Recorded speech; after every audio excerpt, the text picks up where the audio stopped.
You wake up January 1st with hope, a plan, a vision for who you'll become. And by February, maybe March if you're disciplined, that vision is gone. The routines you promised to break own you again. The habits you swore you'd build never stuck. And the people who played you last year, they're still playing you. Because here's what nobody tells you about a new year. It doesn't care about your intentions. It doesn't reward hope. It uses whoever isn't prepared to use it first. The calendar resets, but the game stays the same. And if you don't understand the rules, you're not a player. You're a resource. Something to be extracted, manipulated, consumed. Think about it. Every system you interact with, every algorithm, every employer, every person who smiled while taking advantage of your goodwill, they're not stopping in 2026. They're refining. They're getting sharper. And you're sitting there with a journal and affirmations, thinking positive energy will protect you. It won't, because power doesn't care about your feelings. It cares about leverage. And right now, someone else has yours. Niccolo Machiavelli wrote something 500 years ago that still burns through every self-help fantasy today. He said it is not titles that honor men, but men that honor titles. Translation: the year doesn't make you powerful. You either make the year bend to your strategy, or it breaks you with indifference. So here's the choice. You can enter 2026 the same way you entered last year, with desire and hope and a list of things you wish would change. Or you can enter it like someone who studied the game. Someone who knows that the year favors the ruthless, the prepared, the ones who see reality without the comforting filter. This isn't motivation. This is preparation. And if you're ready to stop being used and start being dangerous, stay with me. Because what comes next will strip away every lie you've been sold about change, success, and survival. Comment this right now if you're serious. 2026 will not use me. Say it. Mean it. Let's begin. You want it. You really do. You want a better body, financial freedom, respect, and a relationship that doesn't drain you. You want to wake up differently. And that desire, it means absolutely nothing, because everyone wants. Wanting is the cheapest currency in the human economy. It costs nothing to produce and buys even less. The person scrolling past your life on social media wants what you want. The person stuck in the same job for 10 years wants what you want. Desire is abundant. Desire is weak.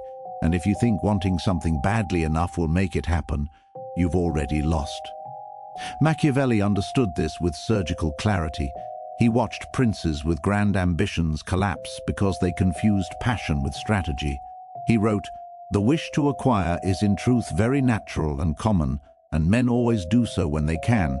But when they cannot, yet wish to do so anyway, they fall into errors." You hear that? Wishing without capability is an error. It's not just ineffective, it's dangerous. Because while you're sitting there wanting, someone else is building, someone else is studying, someone else is positioning. And when the opportunity comes, they take it. Not because they wanted it more, because they prepared while you daydreamed. Let me show you how this plays out. Two people want to start a business in 2026. Person one spends January watching YouTube videos about millionaires, journaling about abundance and visualizing success. Person two spends January learning one specific skill, reaching out to 10 potential clients and testing one small offer. By March, person one is still wanting, still hoping, still waiting for motivation to strike. Person two has 3, paying clients and real feedback. Same desire, different approach. One person treated wanting like a strategy. The other treated it like the starting line. Here's the truth that breaks people. Your desire doesn't differentiate you. Everyone in your industry, your city, your income bracket, they want the same things you do. So the market doesn't reward want. It rewards leverage. And leverage comes from 3 things. Clarity about what you're actually pursuing, not vague dreams, but specific, measurable targets. Strategy for how you'll acquire it, the actual steps, the sequence, the skills you'll need. And pressure, the willingness to take action before you feel ready, before it's comfortable, before you have permission. Desire without those three things is just noise. It's the sound of someone hoping the universe will do the work for them. And the universe? It doesn't care. Machiavelli saw princes lose kingdoms because they wanted to be loved more than they wanted to be effective. He watched leaders with passion, but no pragmatists, get crushed by opponents who were colder, clearer, and more prepared. And he wrote it down as a warning. Men judge generally more by the eye than by the hand, because it belongs to everybody to see you, to few to come in touch with you. Everyone can see what you appear to be, few really know what you are. Translation: people see your desire. They see your posts, your resolutions, your energy in January, but only a few will see your capability. And those few? They're the ones deciding whether you're a threat or a tool. So if you want 2026 to favor you, stop broadcasting desire and start building leverage in silence. Let people wonder why you're different. Let them notice the results before they notice the effort.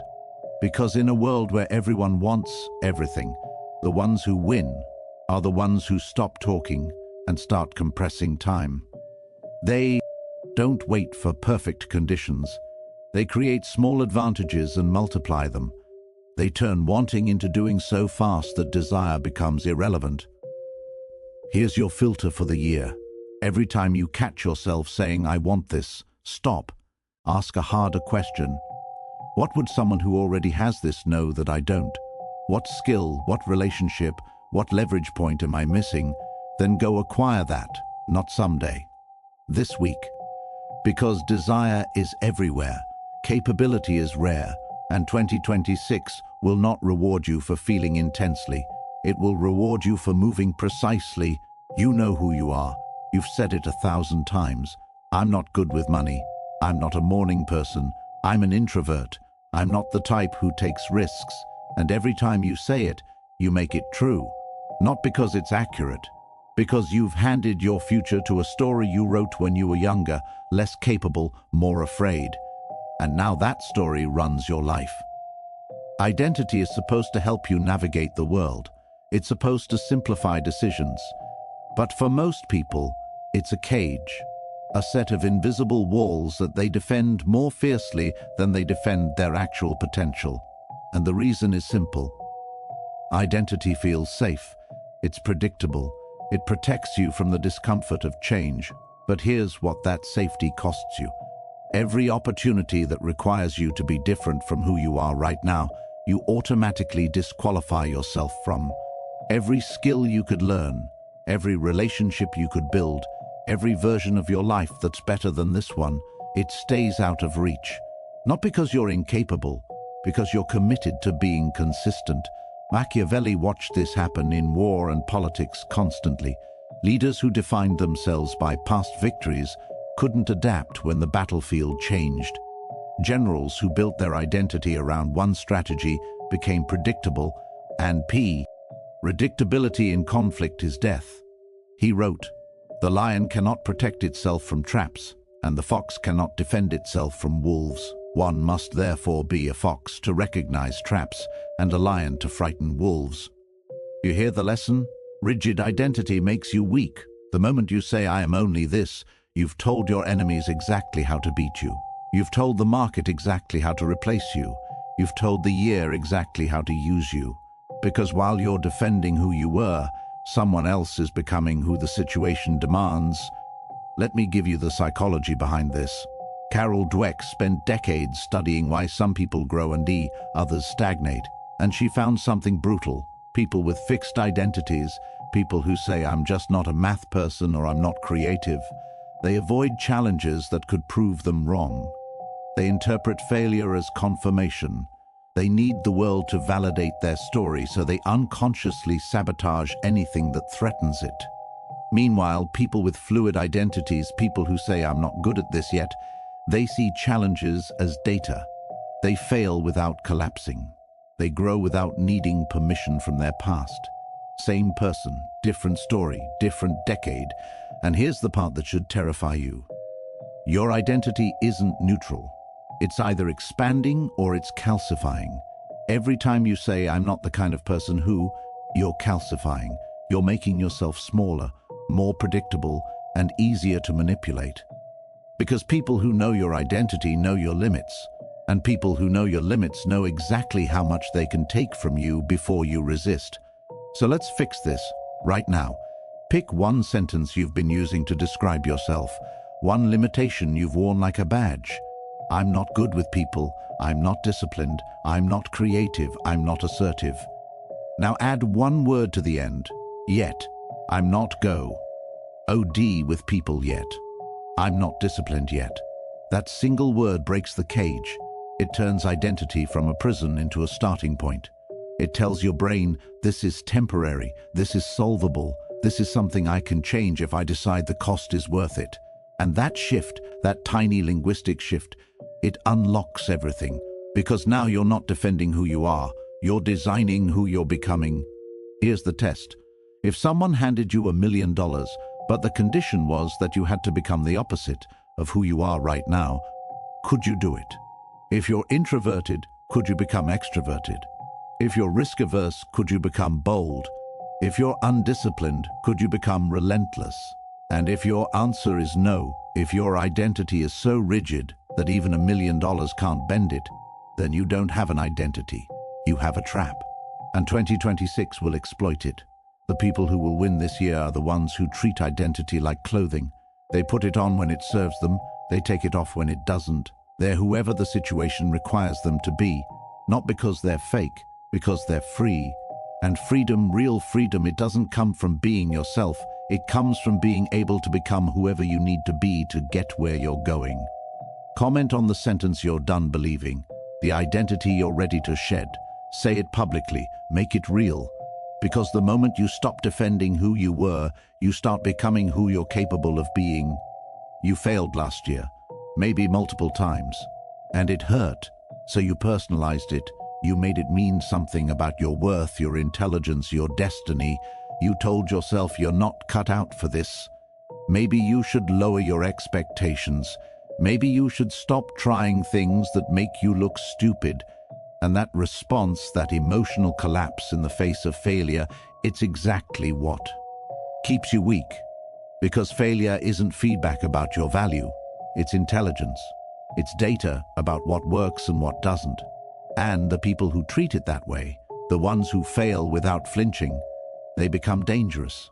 They iterate faster, they learn cheaply, they adapt while you're still recovering from embarrassment.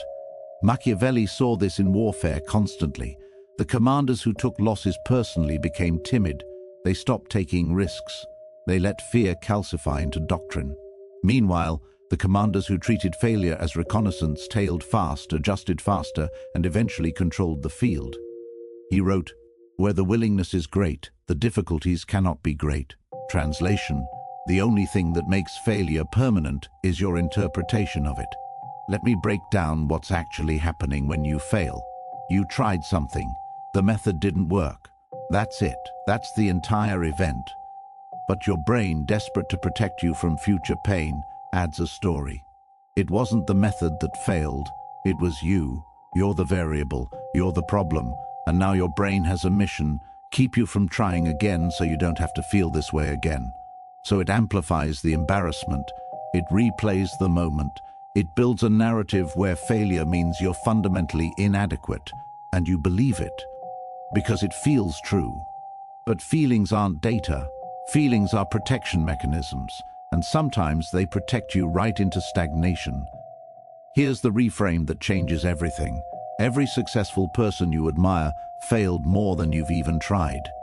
They didn't fail less, they failed more, and they didn't feel less pain. They just refused to let pain become identity. Jeff Bezos said Amazon made billions of dollars in failures. Billions. He didn't say that with shame, he said it with pride, because every failure was a lesson he didn't have to lear. And twice. Every misstep revealed a strategy that didn't work, which meant he could focus resources on strategies that might. Failure wasn't a loss, it was data compression. It was buying information that his competitors were too afraid to purchase, and that information gave him an edge. Not because he was smarter, because he was willing to look stupid temporarily in exchange for being effective permanently. Now compare that to someone who fails once and quits. They didn't just lose the attempt, they lost all future attempts. They lost every iteration, every refinement, every compounding lesson that would have come from continuing. One failure turned into a permanent failure because they personalized it. They made it about identity instead of strategy. And here's the cruel part. The world rewards the people who fail forward. It punishes the people who fail and freeze, because while you're nursing your emotional wounds, someone else is testing version 2 and version 3, and by the time you're ready to try again, they've already figured out what works. They didn't beat you with talent, they beat you with iteration speed. They treated failure like tuition. You treated it like a verdict. So here's your new operating system. Every time something doesn't work, you ask 3 questions. What did I learn? What would I do differently next time? What's my next move? No drama, no self-pity, no 3-month recovery period where you avoid risk. You extract the data, adjust the approach, and move fast. Because in a game where everyone's afraid of looking foolish, the person who's willing to look foolish temporarily has an absurd advantage. They get more at-bats, more feedback, more chances to stumble into what works. And eventually, those chances compound into capability. Meanwhile, the person who quit after one failure is still telling themselves they're protecting their dignity. But dignity without progress is just stagnation with better lighting. Machiavelli put it bluntly, it is better to be feared than loved, if you cannot be both. And I'll extend that. It's better to fail visibly than succeed invisibly, because visible failure teaches you what invisible safety never will. It teaches you that embarrassment doesn't kill you, that judgment doesn't define you, that the only real failure is stopping. And once you learn that, once you internalize that failure is just expensive education, you become the most dangerous person in the room. Because you'll try things others won't. You'll risk things others can't. And you'll learn at a pace that makes you incomparable. Not because you're special, because you're willing to be wrong loudly and often until you're right. So stop treating failure like a referendum on your worth. Start treating it like market research. The year will fail you in 100 small ways. The question is whether you'll let those failures stop you or sharpen you. Because 2026 favors the people who extract lessons faster than they accumulate wounds. You're comfortable, your job is tolerable, your relationships are stable, your routines are predictable, and you call this safety. You tell yourself you've earned the right to relax, to stop pushing, to finally enjoy what you've built. But here's what comfort actually is. It's a debt, and every day you stay comfortable, the interest compounds. Because comfort isn't neutral, it's not a plateau, it's a slow slide into irrelevance. And by the time you realize you've been coasting, someone younger, hungrier, and more willing to suffer has already taken your spot. Comfort makes you soft, it makes you slow, it makes you vulnerable.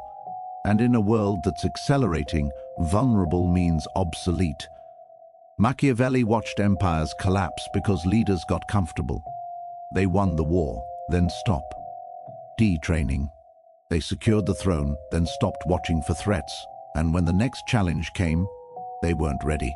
He wrote, among other evils, that being unarmed brings you, it causes you to be despised. Translation: the moment you stop sharpening yourself, you become easy to dismiss, easy to replace, easy to dominate. Because power doesn't care about what you did last year. It cares about what you're capable of doing right now. And if right now you're comfortable, you're not capable of much. Let me show you how this destroys people. You get the promotion, you get the relationship, you hit the income goal. And then you exhale. You stop waking up early. You stop learning. You stop pushing yourself because you feel like you've arrived. And for a few months, maybe a year, it feels good. You sleep in, you say no to hard things, you coast on the momentum you built when you were hungry. But momentum doesn't last. And one day you wake up and realize the skills you had are outdated. The network you built has moved on. The hunger you had has been replaced by entitlement. And now you're standing still while the world sprints past you. That comfort you enjoyed? It wasn't rest. It was rust. And rust doesn't announce itself. It just slowly weakens everything until the structure collapses. Here's the psychology behind it.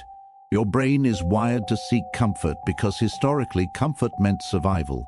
If you had food, shelter, and safety, you would stop expending energy. You conserved. But that wiring is a mismatch for the modern world. Because now, comfort doesn't mean you've won. It means you've stopped competing. And the moment you stop competing, you start losing. Not dramatically, quietly. One small compromise at a time. You skip the workout because you're tired. You avoid the difficult conversation because you don't want conflict. You stay in the easy job instead of the challenging one. And each choice feels minor, but they compound, and 5 years later, you're unrecognizable. Not because you made one catastrophic decision, because you made 1,000 comfortable ones. Now contrast that with someone who treats discomfort as the price of staying dangerous. They wake up when it's hard. They have a conversation that makes them anxious. They take the project that's outside their skill set. And every time they do, they're buying an advantage. They're building capacity. They're staying sharp while everyone else dulls. And when the opportunity comes, when the market shifts, when the crisis hits, they're ready. Not because they're more talented, because they never let comfort turn into weakness. They understood that the only way to stay powerful is to stay uncomfortable, to keep pressure on yourself even when no one else is applying it. Because if you don't pressure yourself, the year will.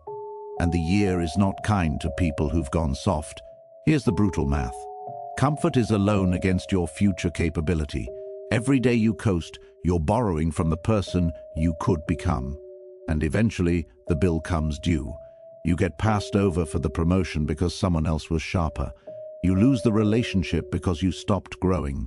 You watch your industry change and realize you can't keep up. And in that moment, you'll realize comfort wasn't a reward. It was a trap, a slow-acting poison that felt good while it killed you. Machiavelli said men are driven by two main motives, fear and love. But I'll add a third, comfort. And comfort is the most dangerous because it doesn't feel like a threat. It feels like success. It feels like you've earned it. And that's exactly why it destroys you. So here's your new contract for 2026. You will be uncomfortable, regularly, deliberately, because discomfort is the signal that you're expanding, that you're learning, that you're not stagnating. You'll take the call that scares you. You'll start the project you're not qualified for. You'll have the conversation you've been avoiding.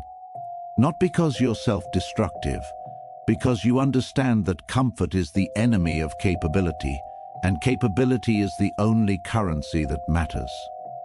The people who dominate 2026 won't be the ones who are most comfortable. They'll be the ones who stayed hungry while everyone else got full, who kept training while everyone else celebrated, who treated discomfort like oxygen, because they know something you're just learning. Safety is an illusion, comfort is a trap, and the only real security comes from being so capable that you don't need safety. So stop rewarding yourself with comfort. Start rewarding yourself with difficulty, because the year favors the people who are still sharp in December. And you can't stay sharp in a soft environment. They criticized you. They judged your work. They questioned your choices. And you felt it, deep, like a wound. So you defended yourself, or you collapsed, or you avoided them. Because criticism feels like attack, like rejection, like proof that you're not good enough. But here's the truth that separates the weak from the dangerous. Criticism isn't an attack, it's raw material. And if you learn to metabolize it instead of internalizing it, you turn every judgment into an upgrade, every insult into refinement, every hater into a consultant. Because the people who criticize you are giving you something valuable. They're showing you exactly where you're still soft, where your message is unclear, where your strategy has gaps. And if you're too fragile to receive that information, you stay weak. But if you can extract the signal from the noise, you become unbreakable.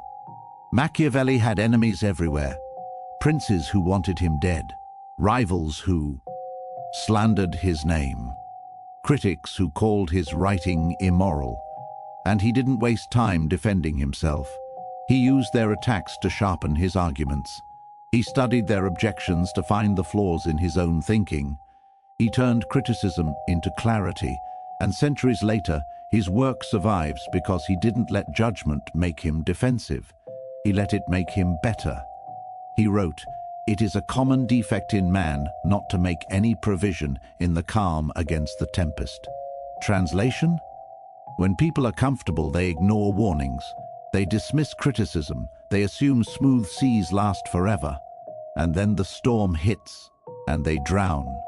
Because they were too proud to listen when listening could have saved them. Here's how criticism actually works. Someone says your idea is flawed. You have two options. Option 1, take it personally. Feel attacked. Spend the next 3 days crafting a defense or nursing a wound. Convince yourself they're wrong, they're jealous, they don't understand. And now you've protected your ego but learned nothing. You're still making the same mistake. You're still vulnerable to the same critique. And the next time someone notices, they won't tell you. They'll just move on. Option 2, separate the emotion from the information. Ask yourself, is there any truth here? Even 5%? If yes, extract it. If no, discard it without drama. No defense, no collapse, just filtering. And now you've turned criticism into free consulting. You've improved without paying for a coach. You've upgraded without the pain of discovering the flaw yourself in a high-stakes situation. Let me show you where this matters. You launch something, a product, a service, a piece of content, and someone leaves a harsh comment.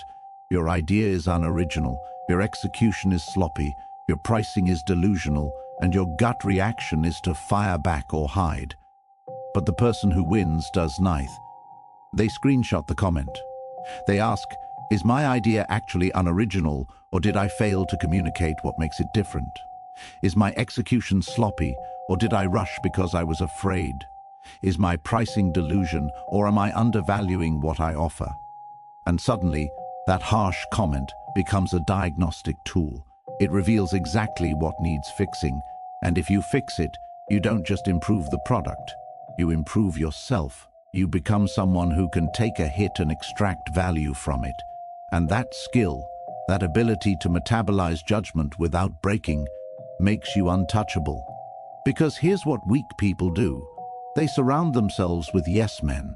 They avoid feedback. They create echo chambers where everyone agrees with them. And they call that confidence.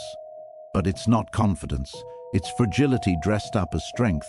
Because the moment they encounter real resistance, real critique, they shatter.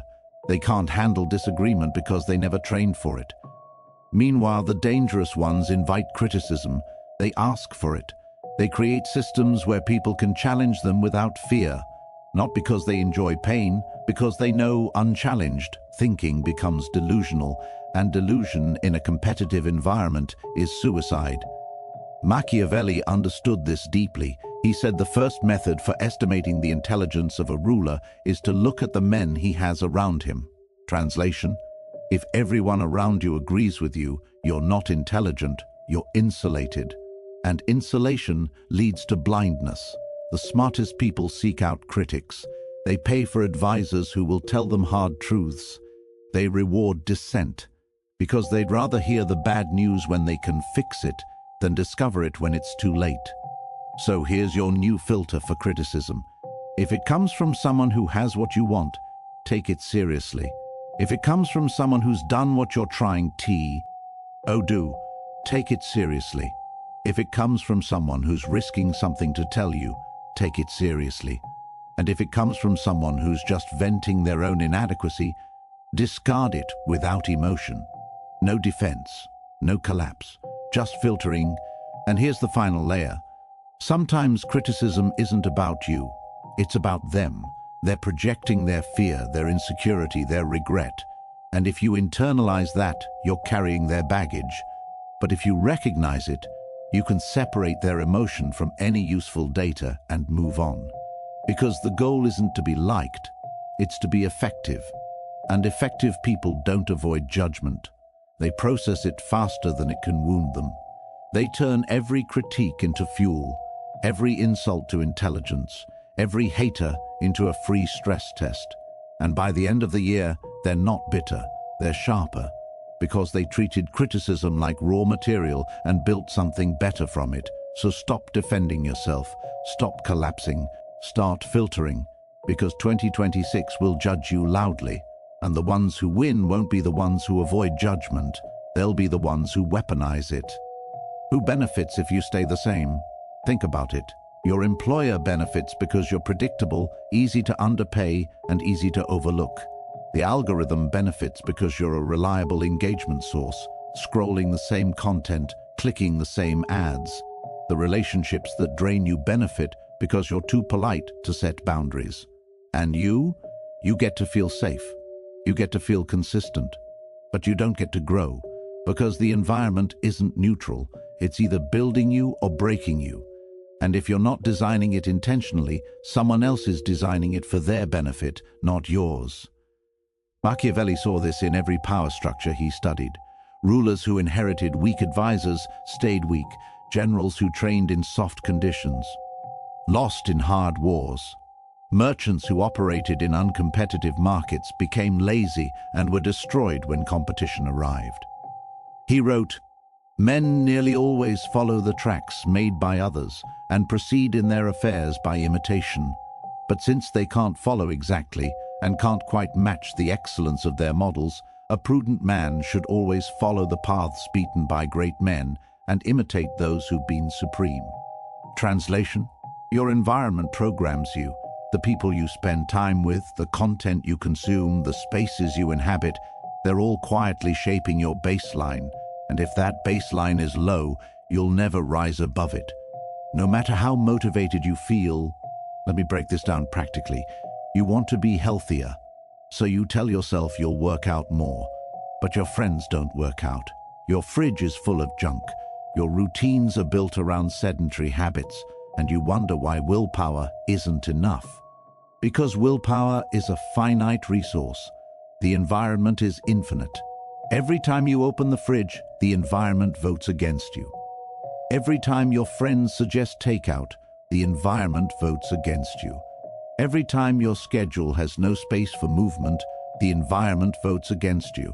And eventually the environment wins. Not because you're weak, because you're trying to fight a design system with temporary motivation, and design systems beat motivation every time. Now watch what happens when someone changes their environment first. They move their workout clothes next to the bed. They prep meals on Sunday. They join a group where fitness is normal. And suddenly, working out isn't a willpower battle. It's the path of least resistance. The environment is voting for them now, and 6 months later, they're not more disciplined than you. They just designed a system where discipline is optional. The environment does the heavy lifting. And they coast on infrastructure instead of fighting friction. Same goal, different strategy. One person tried to change themselves in a hostile environment. The other changed the environment and became someone new automatically. Here's where this gets dark. Most people's environments aren't accidents. They're designed by other people's incentives. Your employer designed your workspace to maximize productivity, not your growth. Social media platforms designed their feeds to maximize engagement, not your mental health. Consumer culture designed your neighborhood to maximize spending, not your savings. And you accepted it. You moved into the system and assumed it was neutral. But it's not neutral. It's optimized. And it's optimized for someone else's win, not yours. So every day you operate inside it, you're being shaped. Your attention is being farmed. Your behavior is being nudged. Your potential is being capped. And you call it normal, because everyone else is in the same system. But normal doesn't mean good. It means common. And common in a rigged game means losing together. So here's the uncomfortable question. Who benefits if you stay exactly as you are? If you don't level up your skills, who wins? If you don't increase your income, who profits? If you don't improve your health, who makes money? And once you see the answer, once you realize you're operating in an environment designed to extract from you, not elevate you, you have two choices. Stay and accept it, or redesign. Redesigning starts with auditing. Look at the 5 people you spend the most time with. Are they ahead of you, behind you, or stuck with you? If they're stuck, you're not in a support system, you're in a mutual stagnation pact, and you need to disrupt it, not by cutting people off cruelly, but by adding new people who are where you're going, people who make your current normal look small. PE. Opal, whose baseline is your ceiling. Because proximity is programming, and if you're around people who've normalized mediocrity, you'll normalize it too. Next, audit your inputs. What are you reading? What are you watching? What's filling your mind for 3 hours a day? Because if it's content designed to entertain, distract, and sedate, that's what you're becoming. Entertained, distracted, sedated. But if you swap even 30 minutes of that for content that educates, challenges, and provokes, you're upgrading your operating system. You're feeding your brain a different diet. And 6 months from now, you'll think differently. Not because you tried harder, because you ate better information. Finally, audit your spaces. Where do you work? Where do you relax? Where do you create? Because your environment has cues embedded in it. The couch cues rest, the bed cues sleep, the desk cues work. And if all your spaces blur together, your brain can't differentiate. It doesn't know what mode to be in, so it defaults to the lowest energy state. Comfort, distraction, passivity. But if you assign spaces to specific behaviors, if the desk is only for deep work, if the couch is only for intentional rest, if you create friction between modes, suddenly your brain gets clear signals. And clear signals create clear behavior. No willpower required. Machiavelli said it simply. Whoever is responsible for another's becoming powerful ruins himself. Because if you let your environment be designed by others, you've made them powerful and you're self-dependent. But if you design your environment, if you control the inputs, the people, the spaces, the routines, you're not fighting for change, you're engineering it. And engineering beats effort, every time. So stop blaming yourself for failing in a system designed to make you fail. Start redesigning the system. Because 2026 will shape you. The only question is whether you're shaping it back. Who benefits if you stay the same? Write it down, then eliminate them from your environment, because the year favors the people who control their surroundings, and you can't control your surroundings if you're still living in someone else's design. You're working hard, grinding, putting in hours, and you're getting nowhere. Because effort without leverage is just expensive suffering. It's the difference between pushing a boulder uphill and rolling it downhill. Same boulder, same you, different result. And the people who win in 2026 won't be the hardest workers. They'll be the ones who understand that power doesn't come from effort. It comes from positioning, from attention, from reputation, from relationships. These are the 3 levers that determine whether the year bends in your favor or breaks you. And if you don't learn to pull them, someone else will pull them on you. Machiavelli said, "Men judge generally more by the eye than by the hand." Translation: perception matters more than reality. You can be the most skilled person in the room, but if no one knows it, you're invisible. You can work twice as hard as your colleague, but if they're better at managing up, they get the promotion. Because effort is invisible. Leverage is visible, and the game rewards visibility. So let's start with attention. Attention is the first lever. It's the most renewable resource in your control and the most valuable asset in the modern economy. Where you point your attention determines what you build, who you become, what opportunities do you find. But most people treat attention like it's infinite.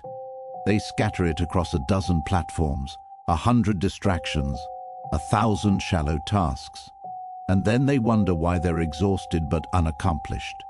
Because fragmented attention creates fragmented results. You can't build anything meaningful if you're context switching every 6 minutes. Here's the shift. Attention isn't something you spend, it's something you invest in. And investments require concentration. If you want to master a skill, you need 1,000 hours of focused attention, not 10,000 hours of distracted dabbling. If you want to build a reputation, you need consistent attention on one niche, not sporadic attention on everything. If you want to create leverage, you need to compress your attention into a small surface area and apply relentless pressure. Because depth beats breadth, every time. The person who's known for one thing clearly is more powerful than the person who's mediocre at 10 things. Focus creates leverage. Dilution destroys it. Now let's talk about reputation.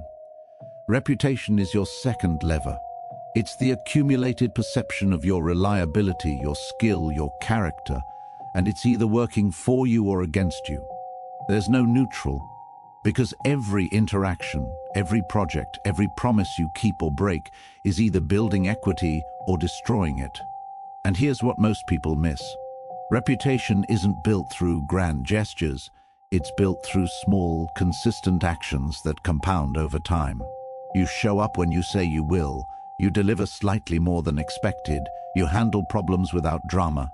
And over months, years, people start associating your name with reliability, with quality, with someone who makes things easier, not harder. That's leverage. Because opportunities now come to you, people recommend you, doors open without you knocking, not because you're the best, because you're trusted. And trust is the ultimate multiplier. But reputation is fragile. One betrayal, one sloppy project, one moment of poor judgment, and you can lose years of equity in minutes. Machiavelli warned about this constantly. He said a prince must possess the friendship of the people, otherwise he has no recourse in times of adversity.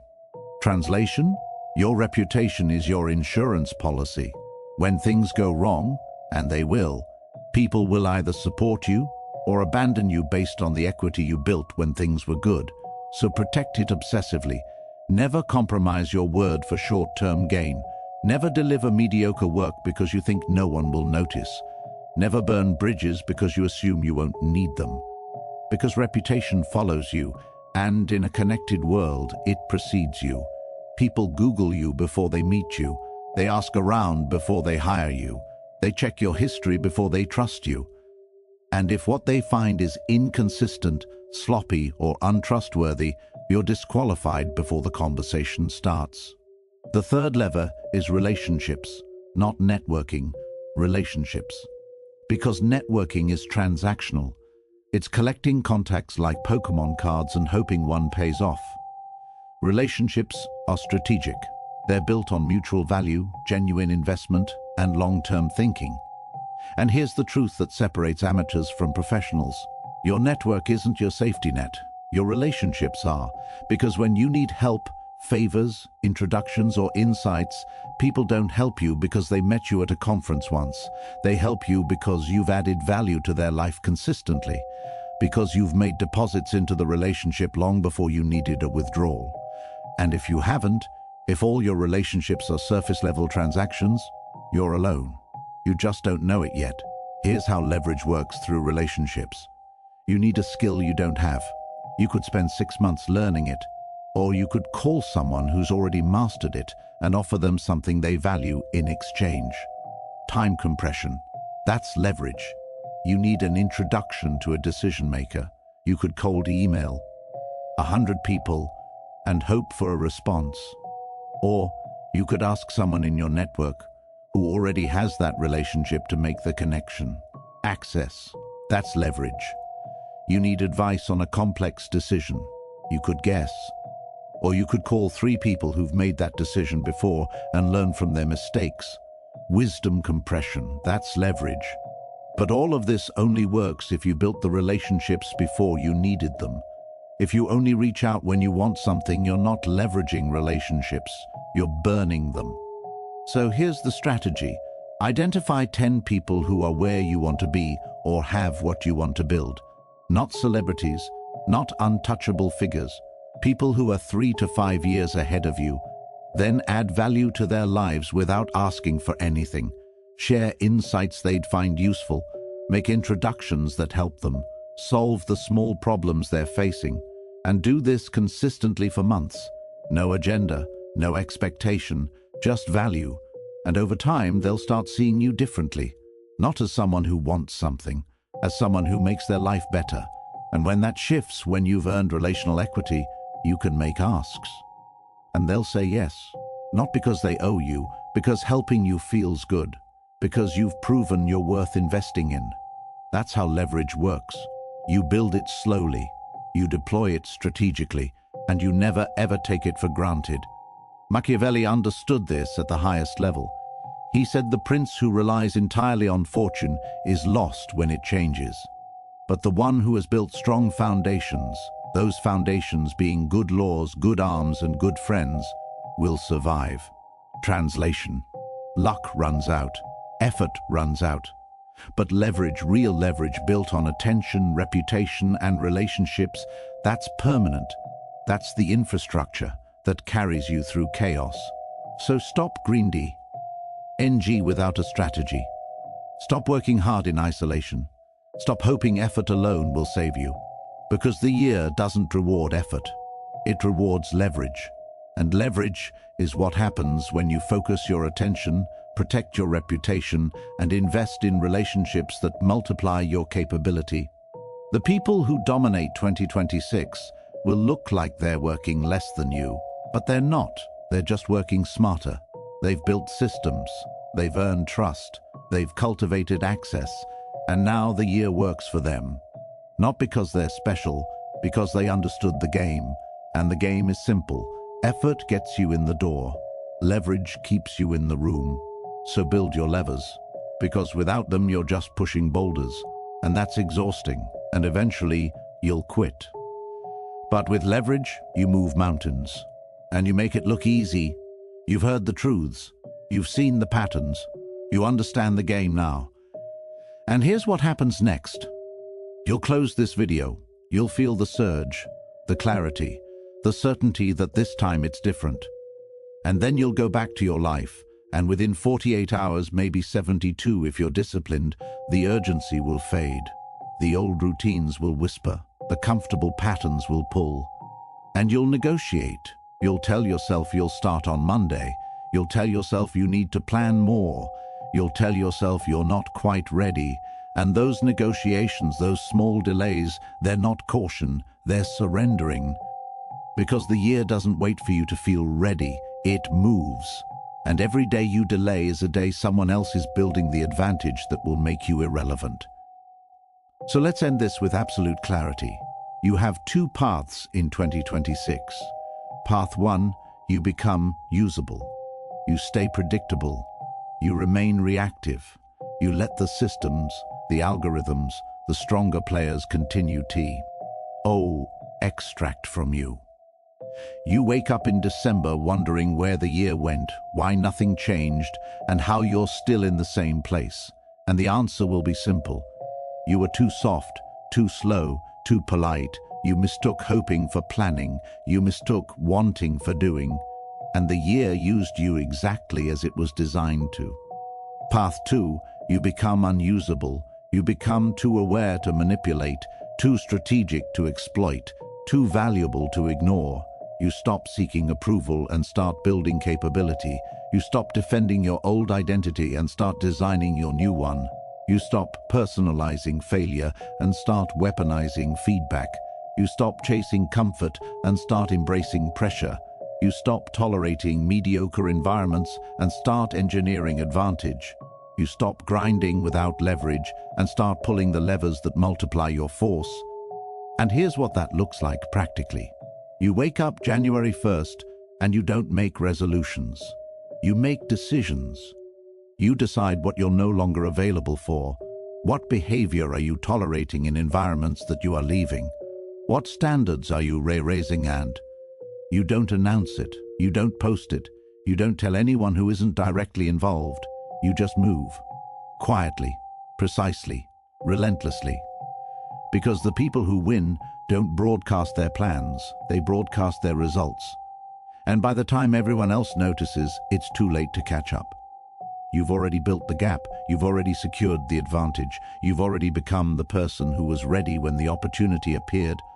Machiavelli's final lesson was this: everyone sees what you appear to be, few experience what you really are, and those few dare not oppose the opinion of the many who have the majesty of the state to defend them. Translation: become formidable in private, build your capability in silence, and by the time people realize what you've become, you're too powerful to dismiss. You're no longer someone who wants things. You're someone who takes them. Not through force, through preparation, through leverage, through strategic positioning that makes victory inevitable. And that's the shift. From hoping the year treats you well to ensuring it has no choice but to favor you. From being used to being unusable. From being shaped by circumstances to shaping them. So here's your final test. Right now, not tomorrow, not Monday, right now. Comment on this sentence. 2026 favors me, not as a wish, as a contract, as a public declaration that you're done negotiating with mediocrity, that you're done tolerating being used, that you understand the game and you're entering it to win. Say it, mean it, make it real, because words without action are just noise. But words with commitment become prophecy, and prophecy backed by strategy becomes inevitability. The year is coming. The question isn't whether it's ready for you, the question is whether you're ready to make it bend. To take every principle you heard today and turn it into infrastructure, into habits, into systems that run whether you're motivated or not, because motivation fades, but systems persist, and the person who builds better systems wins, not once, consistently, year after year, decade after decade. This is where we split. Some of you will watch this, feel inspired, and change nothing, and that's fine. The world needs people to use. It needs predictable players who stay in their lane. But some of you will watch this and something will break. The tolerance for being underestimated, the acceptance of being overlooked, the willingness to keep playing small. And when that breaks, when you finally decide that you're done being usable, everything changes. You stop asking permission. You stop waiting for perfect conditions. You stop explaining yourself to people who don't have the capacity to understand. You just build, relentlessly, quietly, strategically, and by December, you're unrecognizable. Not because you changed who you are, because you became who you were always capable of being. And that version doesn't get used. That version doesn't get exploited. That version doesn't hope. That version executes. And the year, the market, the game, it has no choice but to favor them. Because they're no longer participating in someone else's system. They built their own. So let me leave you with this. If this opened your eyes, if you finally see the game clearly, drop a like, subscribe, because this channel exists to make you dangerous. Not harmful, dangerous. The kind of person people respect because underestimating you is expensive. And share this with someone who needs to hear it. Someone who's been stuck, someone who's been used, someone ready to stop negotiating and start dominating. Because the truth spreads through action, and the more people who understand these principles, the fewer people can be exploited by the ones who already do. This is not motivation, this is initiation. Welcome to the game. Now go play it like you understand the rules. 2026 favors the prepared. Make sure that's you.